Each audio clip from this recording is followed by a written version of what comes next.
오늘 말씀 골리앗이 맺어준 인연이란 제목으로 같이 말씀 나눕니다. 사무엘상 18장 1절부터 4절까지 말씀. 우리가 인연이라는 표현을 많이 쓰죠. 이 인연이라는 말은 여러분 아시는 것처럼 불교 용어입니다. 불교에서 나온 말입니다. 불교에서는 옷깃만 스쳐도 인연이라고 말을 합니다. 우리 대표적인 한국의 시인이자 수필가인 피천득 교수가 이런 말을 했습니다. 어리석은 사람은 인연을 만나도 몰라보고 보통 사람은 인연인 줄 알면서도 놓치고 현명하고 지혜로운 사람은 옷깃만 스쳐도 인연을 키워간다. 말이 참 멋있죠? 오늘 본문인 사무엘상 18장 1절부터 4절에 보면요, 요나단이 다윗과의 인연을 키워가는 이야기가 나옵니다. 요나단과 다윗의 인연은 사무엘상 16장에서 시작이 되었습니다. 다윗이 사울의 음악 치료사로 입궁했을 때에 그들의 인연이 시작되었지만, 그때 다윗과 요나단의 관계, 요나단과 다윗의 관계는 왕자와 왕세자와 신하의 관계였습니다. 그러니까 주정 관계였어요. 이 둘의 인연은 이제 수년간 별 진전이 없었습니다. 그러다가 한순간에 이 왕자와 신하와의 관계에서 친구 관계로, 아주 그것도 돈독한 친구 관계로 발전을 합니다. 무엇이 계기가 되었습니까? 우리 사무엘상 18장 1절에 보시면 다윗이 사울과 얘기를 끝냈다. 그 뒤에 요나단은 다윗에게 마음이 끌려 마치 제 목숨을 아끼듯 다윗을 아끼는 마음이 생겼다. 그 뒤에 요나단이 다윗에게 마음이 끌렸다고 이야기합니다. 요나단이 다윗에게 마음이 이끌리게 된 결정적인 계기가 무엇입니까? 그것은 우리가 잘 아는 대로 17장에 있었던 사건이죠. 다윗이 골리앗을 물맷돌 한 방으로 죽이는 사건이 이 두 사람의 인연이 이제 친구 관계로, 아주 돈독한 관계로 발전되는 계기가 되었습니다. 요나단이 전에 알고 있던 다윗의 모습은 어떤 모습이었습니까? 그때는 소년 다윗이에요. 어렸으면 12살 정도, 아주 어린 소년입니다. 그리고 수금을 아주 잘 타는, 수금을 이스라엘에서 거의 제일 잘 타는 아주 그냥 음악에 천재적인 소질이 있었던 소년이었습니다. 다윗이 사울의 왕궁에 들어와서 음악을 연주하면 평화의 기운이 가득 찹니다. 그러니까 사람들의 마음이 조용해져요. 평온해집니다. 이 다윗은 굉장히 음악적으로 재능이 있었던, 영성이 뛰어난 그러한 음악 천재였습니다. 자, 그랬던 다윗이 다시 나타났어요. 수년 후에, 한 20살쯤에. 그때는 어떤 모습입니까? 이스라엘에서 으뜸가는 용사로 나타났습니다. 거인 골리앗은 전쟁터에서 뼈가 굵은 사울이 보기에도 무시무시한 장군이었습니다. 40일 동안이나 이 골리앗이 아침 저녁으로 전쟁터에 나와서 이스라엘의 하나님, 그리고 이스라엘 병사들을 모독을 해도 아무도 그 앞에 가서 감히 싸울 생각을 못합니다. 사울도 싸울 생각을 못하고 요나단도 싸울 생각을 못하고 그 수많은 이스라엘 병사들도 그냥 벌벌 떨기만 했습니다. 그런데 다윗이 나타나서 조금도 두려움 없이 나가서 싸우겠다고 자청합니다. 자, 요나단은 겁없이 골리앗에게 걸어나가는 다윗을 보고, 비록 다윗이 싸우다가 죽더라도 그의 용기만은 내가 가상히 여겨 기리리다라고 한번 생각했을 거예요. 자기도 무서워서 못 나가는데 그 다윗이, 아직 소년의 얼굴한 다윗이 겁없이 걸어나갑니다. 그런데 이 다윗이 나가서 죽어서 돌아오는 것이 아니라, 시체로 돌아오는 것이 아니라 오히려 골리앗을 물맷돌 한 방에 쓰러뜨리고 그의 머리를 잘라서 가지고 돌아옵니다. 그러니까 순식간에 불과 한 10분 만에 전쟁이 끝나버렸어요. 자, 이런 다윗의 모습에 요나단이 이제 매료돼 버린 것입니다. 그 마음이 끌린 거예요. 여러분, 여기 보면 마음이라는 단어가 나오죠. 마음. 그 뒤에 요나단이 다윗에게 마음이 이끌려라는 표현이 나옵니다. 이 마음이라는 단어가요, 네피시라는 말입니다. 네피시. 이 네피시라는 말이 영혼 또는 생명으로 번역이 돼요. 그리고 끌려라는 단어가 나옵니다. 끌려, 카사르입니다. 히브리 말로. 이 끌려라는 말은요, 묵다, 역다라는 뜻이에요. 묵다, 역다. 요나단의 마음이 다윗에게 끌려서, 마음이 곧 영혼이, 생명이 끌린 거예요. 그래서 하나로 엮였다는 것입니다. 하나로, 우리가 이제 뜨개질 하듯이 두 실이 뜨개질로 하나가 되잖아요. 그것처럼 뜨개질 하듯이 다윗의 영혼과 요나단의 영혼이 하나로 엮였다는 것입니다. 여러분, 끌어당김의 법칙이 있습니다. 우리가 많이 들었죠? 긍정적인 사람은 긍정적인 사람에게 끌려요. 부정적인 사람은 부정적인 사람에게 끌린다는 법칙입니다. 쉽게 표현하면 끼리끼리 법칙이에요. 끼리끼리 논다. 그러니까 이게 동상을 막론하고, 그거는 그냥 법칙입니다. 그냥 끼리끼리 노는 거예요. 비슷한 사람끼리 노는 것입니다. 지금 여기 앉아 계신 분들은, 우리 성도님들은 무엇 때문에 끼리끼리 모여서 여기 있습니까? 무엇이 여러분들의 공통점인 것 같아요? 딱 하나 있는 것 같아요. 제가 보기에는. 그거는 여러분들이 이 세 분이 한 지역에 있는 동안엔 한 교회만 섬기는 분들이에요. 한 지역에 살면서 그냥 한 교회만 다니는 분들, 충성하는 분들. 우리 교회는 보면 이 교회 저 교회 떨어다니는 사람들은 버티질 못해요. 왜냐면 끼리끼리가 안 돼. 우리끼리 하고 그들끼리 하고는 달라. 그러니까 섬길 수가 없어요. 이게 뭉칠 수가 없어요. 예? 우리끼리끼리에 맞춰야 되는데 우리끼리끼리에 못 맞추니까 그냥 가버리는 거예요. 자기들끼리 많은 데도 찾아가는 거예요. 그래서 여러분 기도할 때 우리 교회가 우리끼리, 우리처럼 한 교회만, 한 지역에 왔으면 한 교회만 충성하는 사람들, 섬기는 사람들이 오도록 기도하셔야 됩니다. 그래야 서로 편해. 와서 어울리지도 못하고 추라이 하다가 그냥 가버리면 그분들도 아쉽고 우리도 아쉽고 서로 마음의 상처만 받죠. 물론 와서 긍정적 영향을 받고 우리처럼 되는 사람들도 있습니다. 열의 하나는 그래요. 근데 열의 아홉은 그렇지 않아요. 그래서 우리 교회는 제가 기도하는 거는 뭐 10가정만 모였으면 좋겠습니다라고 제가 기도를 합니다. 근데 그 10가정이 우리처럼 한 교회에 충성하는 사람만 모이면 됩니다. 그럼 부러울 거 없어요. 여러분도 그렇게 기도하시기 바랍니다.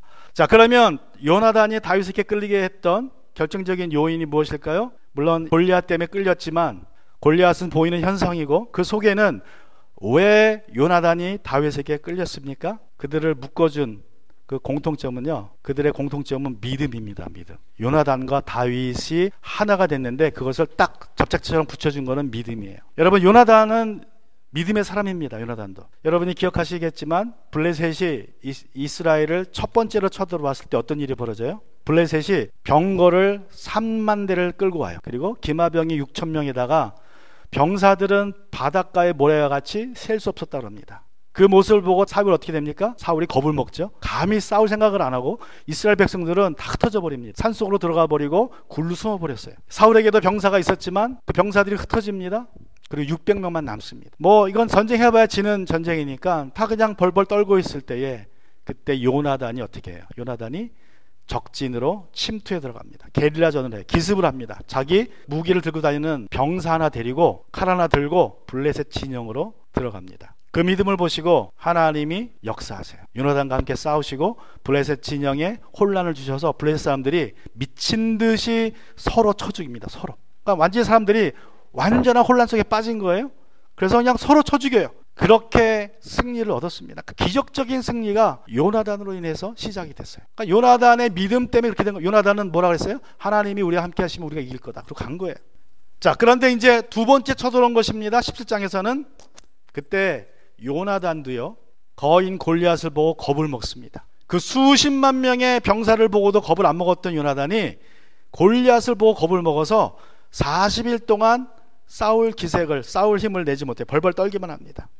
아무도 골리앗과 싸울 것을 엄두 내지 못합니다. 그때에 다윗이 나타나서 골리앗과 싸울 것을 자청합니다. 요나단은 자신의 믿음보다 더 큰 믿음을 가진 다윗에게 마음이 끌린 거예요. 야, 참 용기가 대단하다. 믿음이 대단하다. 다윗이 당당하게 골리앗에게 걸어 나갑니다. 그리고 골리앗의 머리를 들고 돌아와요. 그때 요나단의 영혼이 다윗의 영혼과 하나가 되는 것입니다. 그러니까 믿음이 이 둘의 인연의 접착제였어요. 다윗의 영혼과 하나 된 요나단은 어떤 결단을 내립니까? 우리 1절을 다시 가시면 제 목숨을 아끼듯이 다윗을 아끼는 마음이 생겼다 그랬어요. 제 목숨을 아끼듯이. 자, 요나단은 다윗을 자신의 몸처럼 아끼기로 결정을 합니다. 아끼기로. 그래서 아끼다는 말은 뜻의 히브리어는요, 아합입니다. 아합. 이 아합이라는 말은 사랑하다 그런 뜻이 사랑하다. 그러니까 남녀간에 아합가 쓰이면 사랑하다라는 뜻이지만, 그래서 이 말을 근거로 동성애자들이 다윗과 요나단이 동성애자들이었다라고 아주 신성모독적인 그런 주장을 하기도 합니다. 이거는 그냥 모 눈에는 몸만 보이는 거예요. 내가 동성애자니까 그렇게 해석을 하는 것이지 성경은 그렇게 말하지 않습니다.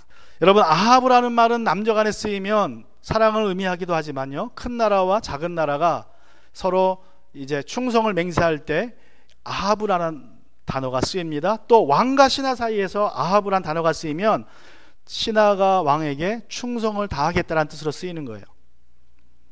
놀랍게도 다윗이 왕자인 요나단에게 충성을 맹세하는 것이 아니라 왕의 후계자인 요나단이, 그러니까 차기 왕인 요나단이 신하인 다윗에게 충성을 맹세합니다.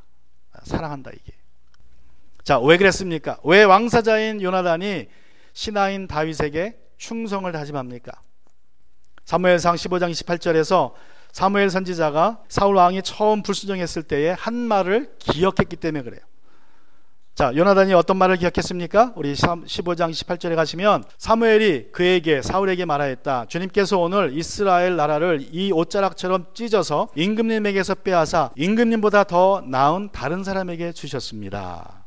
다른 사람, 여기서 다른 사람은요, 히브리 원문에 보면 더 나은 이웃이란 말이에요. 더 나은 이웃. 우리는 다른 사람이라고 번역했지만, 사무엘 선지자가 왕인 자기 아버지에게 이렇게 말했을 때에 요나단은 어떻게 했어야 마땅합니까?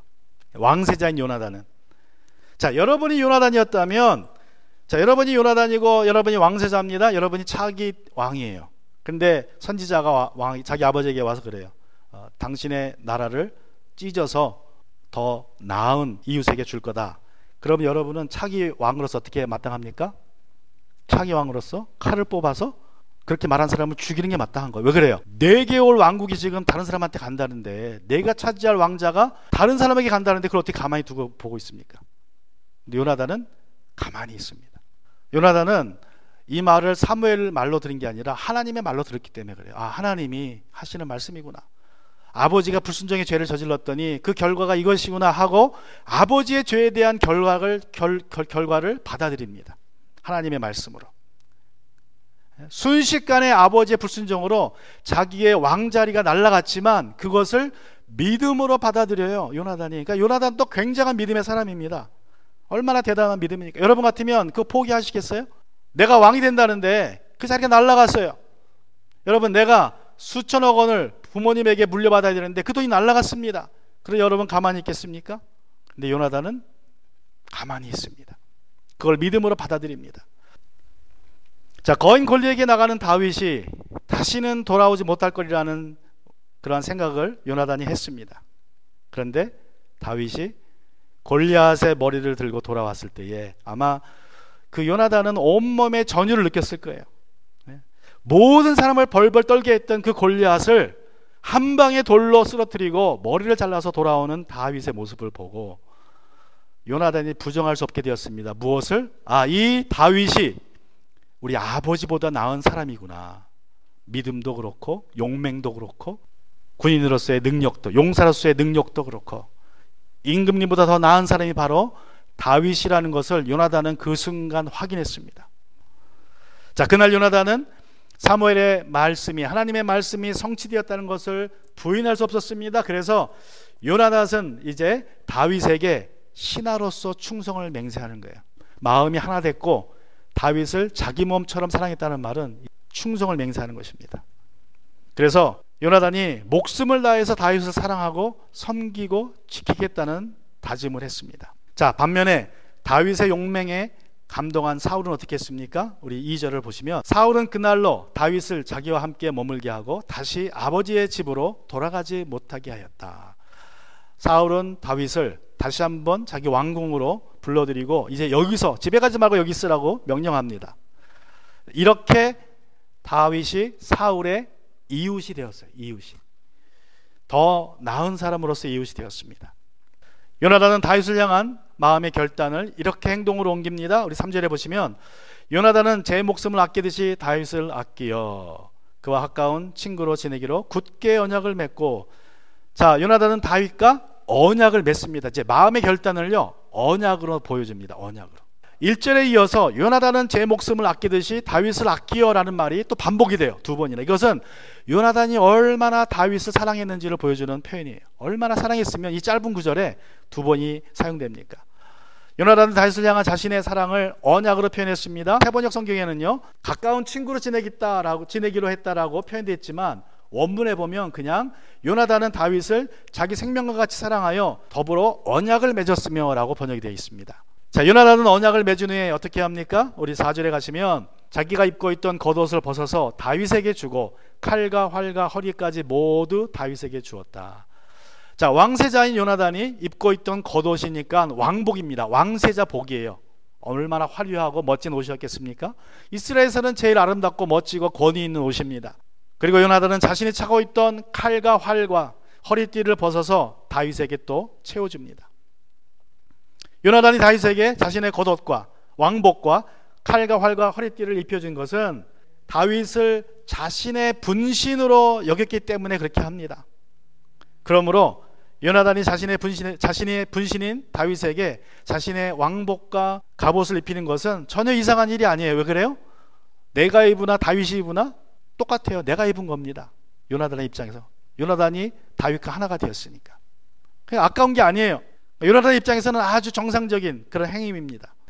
또 요나단은 골리앗을 죽이고 돌아온 다윗을 높이 사고자, 그에게 영광을 표현하고자 자신의 왕복과 갑옷을 입혔습니다. 여러분, 에스더서에 보면 아하수에루 왕이 모르드게에게 자신의 옷을 입히고 말에 태워서 성을 돌게 하죠. 왜 그래요? 모르드게가 자신의 암살을 막아준 일이 있었기 때문에 그 모르드게에게 영광을, 백성들에게 영광을 표현하기 위해서 그렇게 했습니다. 똑같은 의미에서 요나단도 그렇게 한 거예요. 다윗이 놀라운 일을 했으니까 그를 높이기 위해서 자신의 옷을 입혀줬습니다. 여러분, 그런데 요나단이 다윗에게 자신의 왕복을 입혀준 가장 큰 이유는요, 앞서 말씀드린 것처럼 다윗이 사무엘이 말한 사울보다 나은 이웃이기 때문에 그렇습니다. 차기 왕이기 때문에 이제 그 차기 왕으로서의 예를 갖추는 거예요. 자, 그러므로 차기 왕으로서 요나단은 그 왕복을 입고 있을 권리가 어디 없어요. 그래서 자기가 입고 있던 왕세자복을 벗어서 다윗에게 입혀줍니다. 무슨 뜻이에요? 네가 차기 왕이다. 자기의 왕권을 그렇게 물려주는 거예요.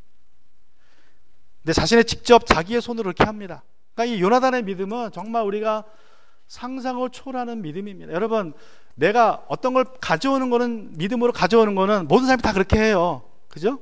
모든 사람들이 믿음으로 성공하기 원합니다. 믿음으로 뭔가 잘 되기 원하고요, 형통하기 원합니다. 그런데 믿음으로 자기 것을 포기한 사람은 많지 않아요. 자기 것을 없애면서 자기가 마땅히 누릴 수 있는 것을, 마땅히 누려야 할 수 있는 것들을 포기하는 사람은 많지 않습니다. 근데 요나단은 그렇게 합니다. 세상 어느 누가 왕권을 포기합니까? 여러분, 세상에 권력을 포기하는 사람 많지 않습니다. 권력을. 이런 말이 있어요. 헤롯 대왕이 자기의 왕권을 유지하기 위해서 자기 아내도 죽입니다. 그리고 자기가 낳은 아들들도 죽여요. 자기 왕권을 유지하기 위해서. 그래서 로마 사람들은 헤롯을 보고 어떤 말을 했냐면, 야, 내가 헤롯의 아들이 되느니 내가 돼지가 되겠다 그래서. 헤롯이 자기 사람들을 다 가족까지 죽여버리니까. 그렇게 권력은 무섭습니다. 이거는 모든 역사가 다 똑같아요. 어느 나라든 다 똑같아요. 왕권 유지하기 위해서는요, 와이프도 죽이고 자식도 죽입니다. 근데 요나단은 어떻게 합니까? 그 왕권을 스스로 벗어서 다윗에게 물려줘요. 그게 요나단의 믿음이에요. 자, 오늘 말씀을 근거로 몇 가지 교훈을 나누면, 여러분, 우리는 많은 인연 속에 살아갑니다. 영국의 인류학자 라빈 던보라는 사람이, 한 사람이 동시에 유지할 수 있는 관계가 150명이라 그래요. 우리가 150명 정도를 1년에 한두 번 연락할 수 있는 관계로 유지할 수 있다고 그러는데, 그게 우리 뇌의 용량이라 그래요. 숫자가 넘어가면 이제 뜻깊은 관계가 이어지기 힘들다고 합니다. 또 다른 이론에 따르면요, 우리 관계는 이렇게 분류가 됩니다.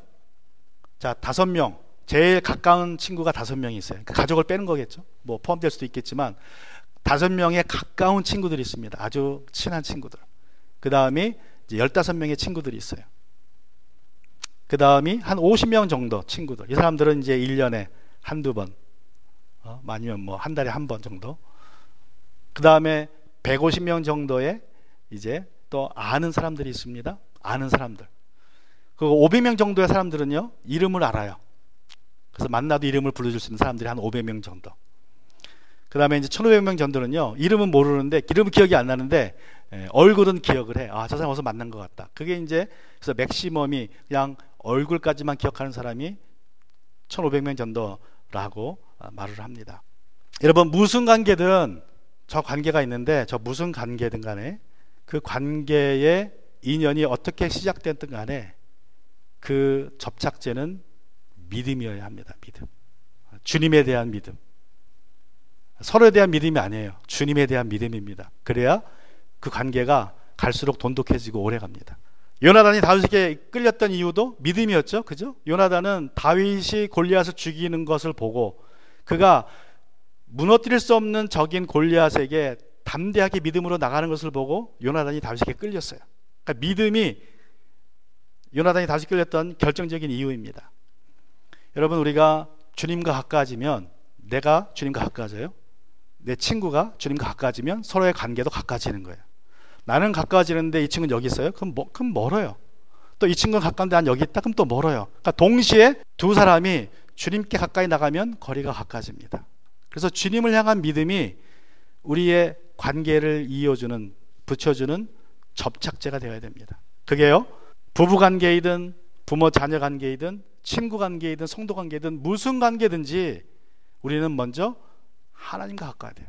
부부가 하나님과 가까워야지만 부부끼리 가까운 거예요. 성도 간에, 친구 간에 하나님께 가까워져야지만 가까워지는 거예요. 여러분 한번 생각해 보세요. 다윗과 요나단이 마음이 끌려서 하나가 됐다 그랬잖아요. 그래서 하나로 엮였습니다. 어디서 엮인 거예요? 주님 안에서 엮인 거지 자기들끼리 엮인 게 아니에요. 주님 안에서 엮였기 때문에 요나단이 기꺼이 자기의 왕자 권력을 포기한 게 아니죠. 다윗이 자기와 같은 사람이니까 또 다른 자기 분신에게 준 거니까 아무런 꺼리낌이 없었던 것입니다. 여러분, 참된 사랑의 관계에는 또 두 번째로 주는 것이 있어요. 주는 것이. 참된 사랑에는 나눠줌이 있습니다. 요나단은 마음으로 다윗을 자기 목숨처럼 사랑하고 아꼈습니다. 그의 사랑은 자신의 왕복과 갑옷을 다윗에게 주는 것으로 나타납니다. 요나단이 자신의 왕복을 다윗에게 주었다는 것은요, 자기가 마땅히 누릴 수 있는 그 권리를 포기했다는 뜻입니다. 물론 말씀드린 것처럼 포기라고 볼 수도 있지만 사실은 다윗이 자기의 분신이니까 포기한 것도 아니라고 생각할 수 있어요. 그러니까 그런 믿음으로 요나단이 자기의 왕권을 다윗에게 주는 것입니다. 우리의 인연이 오래 가려면요, 내가 마땅히 누려야 하는 것들을 포기할 수 있어야 됩니다. 근데 그 사람, 저 사람과 내가 믿음 안에서 하나라는 생각이 아니면 절대 포기가 안 돼요. 하나이기 때문에 포기가 가능한 겁니다. 내가 누리나 저 사람이 누리나 똑같이 누리는 거라 사고가 있어야지만 포기가 가능한 것입니다. 자, 요나단이 자신의 왕복을 벗어 다윗에게 입혔던 것처럼 우리가 기억해야 될 분이 한 분 계십니다. 그분은 바로 우리 그리스도이십니다. 그리스도께서 자신의 왕복을 벗어서 우리에게 입혀주셨습니다. 로마서 13장 14절에 보시면 바울이 주 예수 그리스도로 옷을 입으십시오 라고 명령을 합니다. 여러분이 이 옷을 벗지 말아야 됩니다. 여러분, 예수께서 우리에게 입혀주신 이 옷을 우리는 벗지 말아야 됩니다. 만왕의 아들이신 예수께서 우리를 옷 입히시려고 어떻게 하셨습니까? 예수님이 하늘 보자 버리고 베들레헴에 태어나셨어요. 베들레헴에 태어나셨을 때 어떻게 태어나셨습니까? 벗은 몸으로, 그죠? 아무것도 안 입었습니다. 예수님이 베들레헴에 태어나셨을 때 아무것도 안 입었어요. 왜 그래요? 여러분에게 그리스도로 우리를 하나님의 왕자의 그 옷을 입혀주기 위해서 자신의 옷을 벗으신 겁니다. 또 예수님께 십자가에 돌아가실 때도 아무것도 안 입으셨어요. 우리가 그림으로 보는 예수님의 모습은 앞에 가려져 있잖아요. 그거는 그냥 우리가 그냥 예수님이니까 그렇게 표현한 거지 실제로는요 아무것도 안 입으셨습니다. 그냥 100% 벗은 몸이. 왜 벗으셨습니까? 죽으실 때 그의 왕복을 우리에게 입혀주시려고. 우리가 입은 이 그리스도의 옷을 절대로 벗지 말아야 합니다. 예수님이 우리를 사랑하셔서 주신 왕복입니다. 이 시간 같이 우리 기도하기 원합니다. Let's